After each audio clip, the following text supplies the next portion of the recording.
এখন বানাবো পনির মশালা।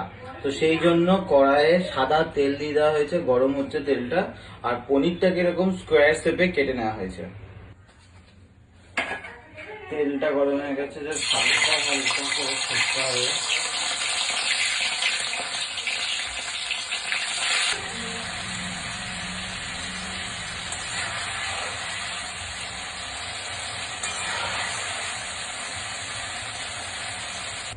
এই যে পনির গুলো হচ্ছে এরকম ব্রাউনি ব্রাউনি হয়েছে, এবার এইটাতে ঠান্ডা জলে তুলে নেবো। এই ভাজা অবস্থাতেই ঠান্ডা জলে সব তুলে নিতে হবে। গরম মশলা, গোটা গরম মশলা,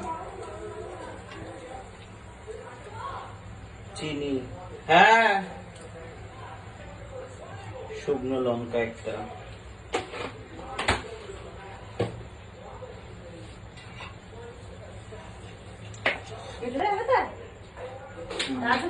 না না, এবার এর মধ্যে দিয়ে দেবো বেটে রাখা পেঁয়াজ আর টমেটো, নুন সামান্য মতন, ভাজার সময় একটু নুন দিয়ে দেবো।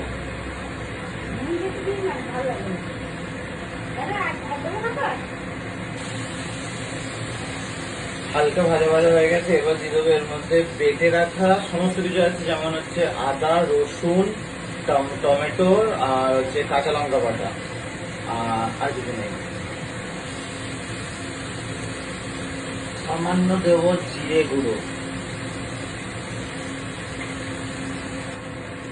কাশ্মীরি মির্চ পাউডার, ফেটে রাখা মিষ্টি দই, টক দই না, সবাই টক দই দেয়, আমি দিলাম মিষ্টি দই।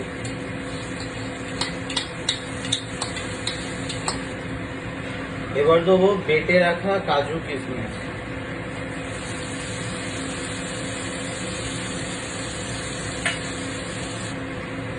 পনির বাটার মশলা, এটা বেশি করে দিতে হবে পনির বাটার মশলাটা,